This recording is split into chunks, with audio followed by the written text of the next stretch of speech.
하나님의 말씀은 마태복음 26장 36절로 39절까지의 말씀입니다. 하나님의 음성을 사모하는 마음으로 저와 여러분이 화면을 보시고 다 함께 읽겠습니다.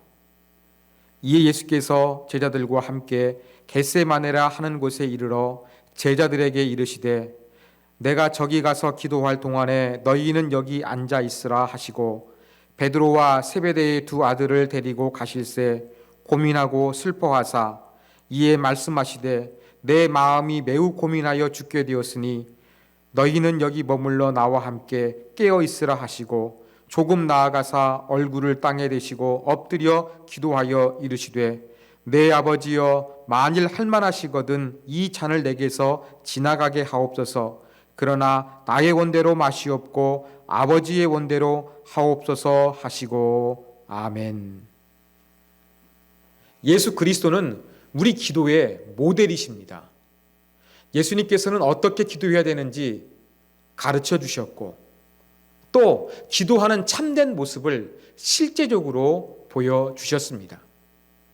예수님께서는 기도를 가르쳐 주시면서 골방에 들어가 은밀한 중에 기도하라고 말씀하셨습니다. 예수님의 가르침대로 예수님은 홀로 기도하신 흔적이 복음서에 많이 남아 있습니다. 예수님은 다른 사람들이 다 잠을 자고 있는 새벽 미명에 기도하셨고 사람들이 없는 광야에 나가서 기도하셨고 산 위에서 기도하셨습니다. 어떤 경우에는 제자들을 배를 통해서 먼저 이동하게 하신 이후에 홀로 남아서 기도하셨습니다. 성경에 나타난 예수님의 기도의 흔적을 종합해 보면 예수님은 홀로 은밀하게 오랜 시간 동안 기도하셨다는 것을 우리가 알게 됩니다. 그런데 오늘 본문에 나타난 겟세마네 동산에서 기도하시는 예수님의 모습은 이전과 다릅니다. 기도할 때 제자들 몰래 나아가지 아니하셨습니다. 예수님은 제자들을 기도의 장소로 데리고 가셨습니다. 36절 내가 저기 가서 기도할 동안에 너희는 여기 앉아 있으라. 예수님은 기도하신다고 말씀하셨고 제자들에게는 기도하라고 하신 것이 아니라 여기 앉아 있으라고 하셨습니다. 기도할 수 없는 연약한 제자들을 아시고 예수님께서는 나는 기도할 터이니 너희는 여기에 앉아 있으라고 하신 것입니다. 기도에 동참하지 못하는 제자들이지만 그래도 예수님은 예수님 곁에 머물게 하고 싶은 심정을 느끼셨던 것 같습니다. 그 다음 예수님께서는 제자들 중에서 특별히 베드로, 야고보, 요한 이 세 명의 제자들만 데리고 따로 이동하십니다. 8명의 제자들에게는 여기 앉아 있으라 말씀하신 예수님께서 3명의 제자들만 데리고 다른 장소로 이동하셨습니다. 성경은 다른 장소로 이동하셨던 이 모습 가운데 예수님의 감정을 표현합니다. 고민되고 슬프셨습니다. 너무 아프셨습니다. 고통을 느끼셨습니다. 그런데 그 모습을 제자들이 알 길이 없습니다. 왜요? 지금은 깜깜한 오밤중이라 예수님의 얼굴을 볼 수가 없었기 때문입니다. 예수님께서는 직접적으로 솔직하게 예수님의 심정을 털어놓으십니다. 38절 내 마음이 고민하여 죽게 되었으니 예수님께서 죽을 것 같다는 것을 언급하십니다. 심리 상담가들에 의하면 자살하는 사람들은 갑자기 죽는 경우가 거의 없다고 합니다. 자살을 선택하는 사람은 자살하기 이전에 주변 사람들에게 직간접적으로 자살을 암시하는 행동이나 흔적을 남긴다고 합니다. 예수님도 그러신 것 같습니다. 얼마나 힘드셨는지 십자가에 달리시기 이전에 죽을 것 같은 고통을 예수님께서 솔직하게 표현하신 것입니다. 그러면서 하시는 말씀이 무엇입니까? 너희는 여기 머물러 나와 함께 깨어 있으라. 8 제자들에게는 앉아 있으라. 3명의 제자들에게는 함께 깨어 있으라. 이렇게 말씀하셨습니다. 깨어 있으라는 것은 어떤 의미겠습니까? 함께 기도하자는 겁니다. 예수님도 정말로 힘들고 어려운 이 감정을 솔직하게 고백하시고 나누시고 제자들에게 함께 기도해 주실 것을 요청하신 것입니다.